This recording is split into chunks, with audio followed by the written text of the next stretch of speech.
Hey guys, so I've got 3 new bike projects today, and 2 of them, these 2 newer ones, have really junky seats. This GSXR is a little bit cracked out here. I'm going to end up replacing that eventually, but today I'm going to be replacing the seat on this bike. This is a 1994 Yamaha Sika. The second one I've worked on, it's actually a pretty decent bike. I really like them. But look at this seat. That's really nasty. Come on, guys. I mean, if your seat looks like this, you can do better than that. And today, I'm gonna teach you how. So, basically, what you gotta do is remove your seat. Pretty simple. And then yank off the old covering. And it's just these little staples here, and you just pull them off, and then pull out all the old staples. You know, with pliers, or get under there with a screwdriver, or whatever you gotta do. Just yank them all out and expose the foam. Alright, once I got that nasty old thing pulled off, I'm going to go around and clean up these staples here. Just yank them all out so that they don't poke me. Alright, so that's all cleaned up. You can take a look at the foam. Don't worry if it's disconnected like this. Without the staples in it, it's probably going to fall out, but now is a good time to fill in any holes or cuts in the foam, because when you stretch your new material over it, those are going to show up. This looks pretty good. If you have a little cut like this, I'm not too worried about it. This is all going to be sorted out by the new material, so I'm not too worried about it. But if you have like a part where it's like gashed off or something like that, you're going to want to fill it in with some kind of filler. Anybody who watches my videos regularly knows that I like to do things on the cheap. And so what I've done in the past is I actually raided my mom's old business suits, and I took out her shoulder pads back in the 80s when she was a power woman. She wore these business suits with these great big shoulder pads, and I took them out, and the foam is just perfect. I cut it up, put a little glue in there, bada boom. So I would definitely suggest the end product is a lot better if you fill in these gaps. This one I don't have to do anything to, thankfully. So now I'm going to go inside and prepare my new material. Alright, so this is a yard of black vinyl which I bought from Joann Fabrics. Cost me about 19 bucks. Kind of steep, but it's good for 2 seat covers. So what I'm going to do is do just sort of a rough mock-up. Basically just cut this big thing in half. Make sure that I can pull this over here. Yep. This is good on here. Yep. This is good right here. And I'm just going to take my razor blade here and slice it right down there. Just basically cut it in half. Alright, so roll that one up and store it somewhere cool and dry for your next motorcycle seat that you need to recover. And now I'm going to show you guys the best trick about this whole process. We're going to go ahead and stick our material in the dryer. Put in there for about, I don't know, 5 or 6 minutes.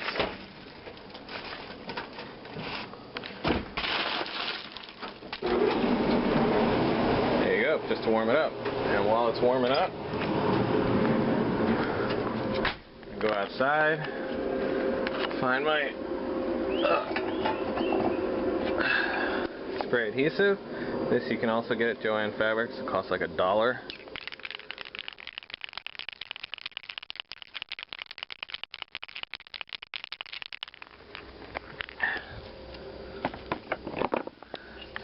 You're going to want to spray it on your seat. Now this is not a glue to hold the material on. If you try and glue your seat cover down, it's going to last about 20 minutes. All you really want to do is put some traction down so that when you're dragging your knees or doing your stoppies or whatever, your seat cover doesn't slide forward and rip out of the staples.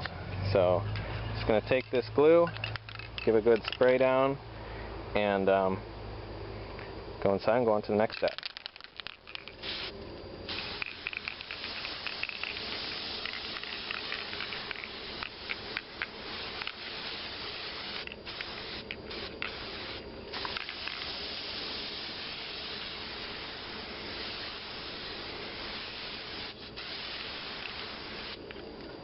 That's all you really need.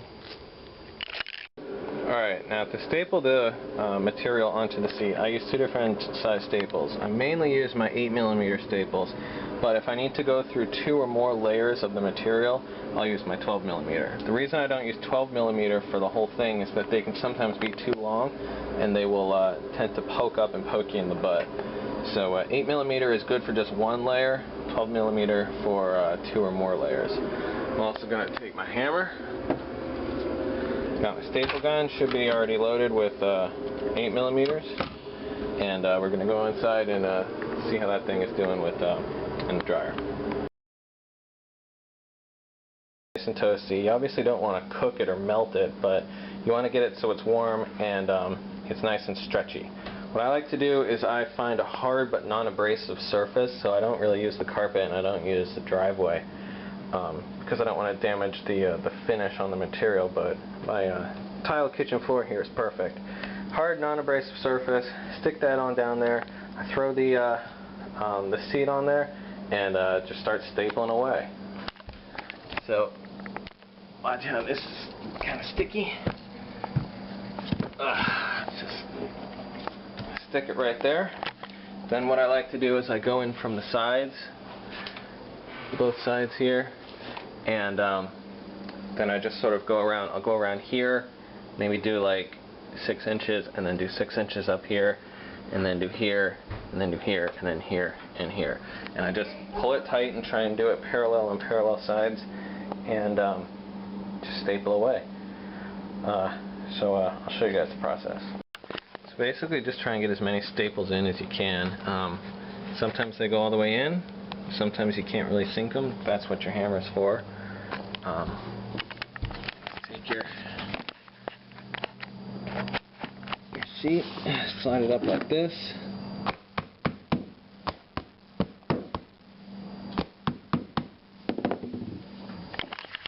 Continue all the way around.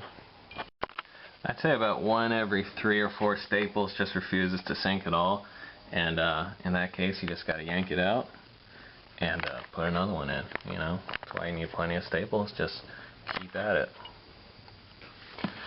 You can see we're already starting to come together. If you start getting crinkles like this, I haven't stapled this side yet, but if you get crinkles, just yank it tight and keep going. Situations like right here is where it's useful to have the longer staples. What I like to do is I'll put a staple on this side, a staple on this side, and then I'll staple this one down over it, so you get all that extra holding power. Sometimes I'll actually run a thin cut along here and then just fold them over. That'll sometimes prevent tiny little rivets like this one here, but if they're just real small and not noticeable, I don't even bother. Come together pretty nicely. That side is almost done. Just gotta do this side. Alright, so as you can see here, I made a mistake. I stapled both of these sides without really pulling this part tight. So now I gotta find which side is going to be the easiest to pull out, pull them out again, and redo it. Alright, looking pretty good, but here's another little trick. If you do the whole thing and you find that you've got this bubble, something like this, what you do is you do everything around it, do all this, and then you undo maybe, I don't know, 8 inches of this, right? 8 or 10 of these staples, pull them all out, and then you just sort of grab this and squeeze it down. See all this extra that I can grab? You grab this and squeeze it down and pull it into here and staple it. But you can only really do it if this is all held together like this, and that way it stretches the material. So that's what I'm going to do now to fix that problem. Pulling it tight right here on this final corner can mean the difference of doing a good job and doing a great job. So be sure to take advantage of the fact that this material is really stretchy, and just pull it as tight as you can. Make sure that there's no bubbles. Yeah, you can see this is pretty good. If I can only get these staples to stay. Make sure there's no bubbles and that you do a really good job. Alright, so we're finally looking pretty good. We got a little bit of a bubble right in there, which I'm going to work out again. But after that, we should be good. I'm going to work that out by working this this corner a little bit. After that, we should be really good. Also know that once you start riding this bike and once you start sitting on it, this material is going to sort of form to the seat, and so it's going to look even better. But you want it to look like this or even better.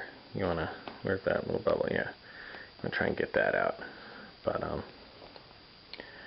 yeah, you want it to be like that. So I'm going to work that one out. Alright, so that bubble's worked out. Now what you want to go ahead to do is go around and just sort of double staple everything. Here's a little spot that I missed. Hammer down these staples that are only partially in. Just make sure everything is really, really, really connected. You can see the unused staple boneyard here. Be sure and clean all these up so your wife or girlfriend or dog or whatever doesn't step on them and hurt themselves. Here's a couple more. Yeah, be sure to clean all of them up. Oh, one more. Okay. Now I'm going to take my razor blade and cut off all the excess material. Alright, and there you go. Look at that. Hell of a lot better. Jesus, electrical tape, I swear. What did it cost me? $20 in 30 minutes. Beautiful.